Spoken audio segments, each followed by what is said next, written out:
Hello, this is Terry, and this is an Orchid Diary. And I, of course, as you know, I have put everything is inside for the fall, winter season. Blah. Anyway, it happens.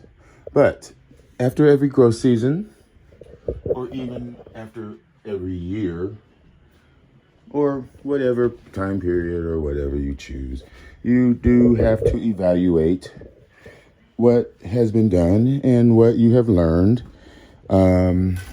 because you have to learn by trial and error, and the plant lets you know what you need to do, and that's the way I feel that you can adjust from season to season on what works, what doesn't.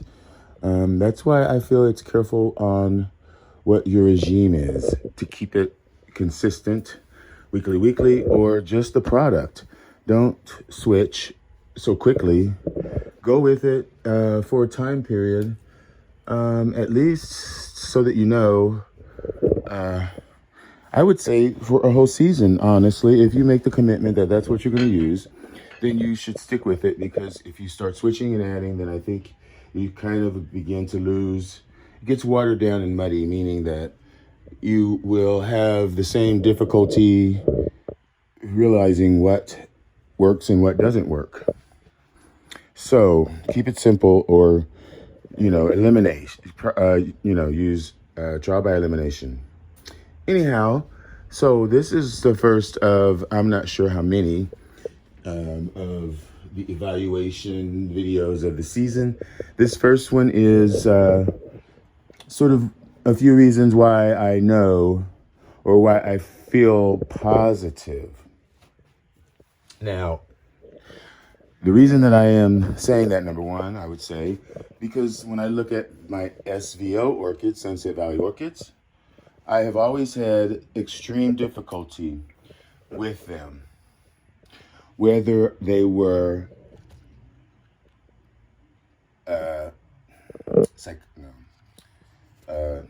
encyclias, which are now Prostechia, or Cattleyas, Bifoliates, even down to the encyclia crosses. I've had extreme difficulty cultivating Sunset Valley orchids, period. Regardless of the stage, seedling or specimen or division. It's just been a rough journey. And I don't have much confidence with SVO, but perhaps that is changing, and maybe that's a sign that what I'm doing is working, and maybe I've turned the page. Because as you can see, the Cochleatus here, I have one here that's got a sheath. I've never been able to do that. And this one, which is Sophia's, this is a encyclia cross as well, Garcia, Black Comet. This is the newest pseudobulb, and I was pretty sure that I saw a sheath in there, but absent the sheath, I have had difficulty just maturing pseudobulbs. My pseudobulbs tend to blast on my SVOs. Now here are Bifoliates. Now this is I'm sure these are all the same. This is a Cattleya Coney, chocolate drop times Orangina. These two are both the same. Now this is the latest growth that has matured excellently. And on this plant, this is the growth that has matured as well. So I've turned a corner, perhaps. And whatever explanation or theory, whatever it is that I speculate, which will probably come in another video, that is what I feel will works for me. And anyhow, I am talking about my collection. So, but really, it's no secret what I have come to realize is knowledge that I've gained from watching you all. In fact, I was watching Ed's Orchids. His cat Leia video is the most informative. Ding, ding, ding. Green light came right on. And it is more in line with what I was thinking anyway. So if you want a hint of what I'm talking about, check him out. But here's that Kong Koni. I showed you that one. This one has matured, you can see nicely. And over here, there's another growth coming. That's number one. Okay, 2, here we go. Katliente. It had been freshly repotted by me. And it bloomed last year from this sheath. This year, it gave me this growth, and it's got a sheath. That's the second reason that I feel like I'm doing well. And I can tell you another one that goes along with that. And I'm gonna squeeze. Bear with me. Okay. So, another sign that I am gonna say this is for is because my Shorn or Shoanina, my Dockerilla, is about to pop. Right on time, on cue. Here is, that's a bud.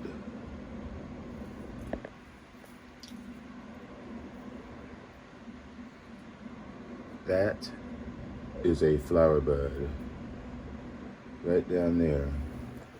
And there are several around the plant. So I would feel that this plant has not ever skipped a blooming. And last year it bloomed twice a year. There's another flower bud. So that is a good thing. It's continually, my plants that have been faithfully reblooming are continuing to rebloom. They haven't skipped a beat. Now, on my way to another reblooming, I can stop at this one right here. That really has not been in my collection for a while, but we're talking about reblooming. This is my Leia Anceps Alba, which I tell you, if you get it, if you find one, you should get it. This is the most rewarding plant. Blooms forever. And it is reblooming again for me. There's 2 spikes already. There's another sheath, that growth in there is probably gonna have a spike in it. All of the new growths have, this is the first year that it's rebloomed.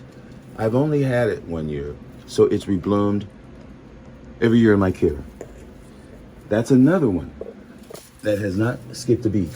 So am I doing something right? I would say so. Down here is the one that I for sure was going to show you. You know, my Penny and Amazing BC, which is Penny Carota, which is Utada crossed with Summer Stars or Summer Stripes, something like that, Katliente. And then it's crossed with Digbyana. Penny Carota, I love. That is an old cross that is beautiful. Fragrant, and then Digbyana, of course, everything comes from Digbyana. And it has this plant, as large as it is, as much energy as it takes to get these pseudobulbs to bloom, to get to be this size, although it blooms smaller. Amazing. Amazing that I can have trouble with each of these individual on their own, but when they're together, it seems a bit easier. But that, because you can see the growth, they are much larger than the previous season's growth. Even this one. So, yay. That means I am doing something good, and it's been a great growth season. Now, here's another that's putting on a lot of growth. But we're gonna go back this way. And honestly, I've never had the growth and the roots that still remain on the plants, but again, that's another theory. On the mounts, I really had zero root tip burn. My Lichtenstein is killing it. It's always giving me growths. A couple, but never as many as it has this season that are all maturing. So what can I say? Can I say BC North Miami that I just got a year ago? And it's covered in sheaths. I've never had a BC Miami with a sheath, so we'll see. But there's just lots to be happy about and lots to... Here is a first time bloom. This is a grass Avila Flagellaris. You can see there's a spike. You saw that? This never bloomed in my care. And I honestly am expecting a lot over here because you see the roots have not stopped on any of my Brassavolas, which are Cattleyas, folks. Take note. All of those roots. All of these roots. Okay? So let's dip back out, and I've shown you enough reasons, but let me show you another reason that this growth season has been unlike any other for me, really, any other. I just am so full, folks, but let's go out here and I'll show you the last couple of reasons why I'm convinced. And this is just part one, as I said. Pardon that noise. Now we're back here. Now, let's start with this one that I've mentioned before, but it is a rebloomer. You see there's a spike, and again, there's pseudobulbs maturing around the plant. There's two right here in front of us. You see those roots? And that is not the ones that are blooming. There's the one that's blooming on the first side. This is Catnara Jamaica Red, which is Brotonia sanguinea crossed with Keith Roth, which is Catnara Keith Roth. Which Catnara Keith Roth is Brotonia. It's a Brotonia that's crossed with Cattleya gutata. I have struggled with any Brotonia. They are finicky. They prefer to be mounted. They like perfect drainage.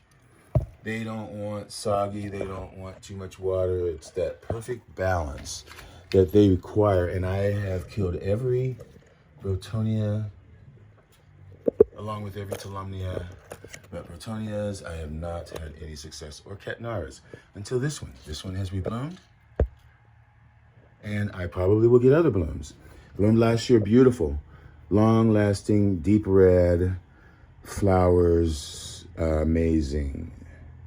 And the last example is this right here that was the biggest surprise of all, which is my Katliente Suncoast Magic Leopard that I haven't had that long, a year. And it came with the most beautiful bloom, was so fragrant. Bloom was so long lasting. This season, it gave me this growth. It gave me this growth in here that's still maturing. This gave me this other big growth here. Now, I'm not a peaker maybe this is a new growth. But I'm not a peeker. That's my pet peeve, is peeking in sheets, you know, pulling all that off, all that crap. To peek and see if there is a spike. You know, like in Vandas, you pull the, you know what I'm talking about. But I just happened to be doing this, and when I looked through there, I could see that there was something caught in there. And when I pulled that down, I found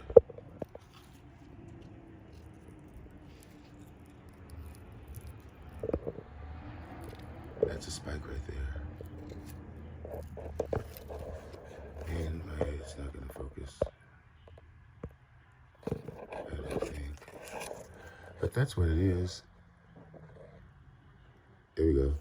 And that was a couple buds on it. That is Magic Leopard. And, you know, maybe there is going to be a spike here and in here. But beautiful Magic Leopard. That is a cross. I'm not sure. Wine-Eye Leopard crossed with Tokyo Magic. Another sunset.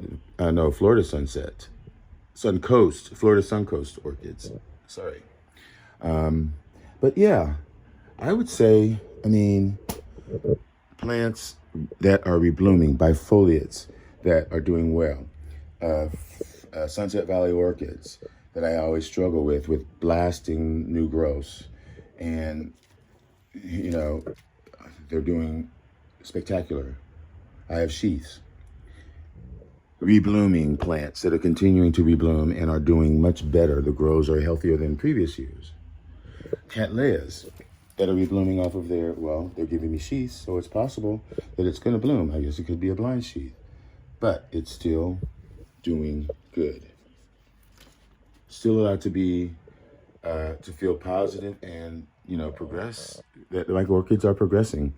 And what my regime was, what my schedule was, my program must have been what they wanted, because primarily what I am showing you is exemplary examples of those. So stay tuned for more, you know, evaluation of the growth season, both good and bad, for 2022. And this is Terry, and thanks for watching. Enjoy your orchids. Bye.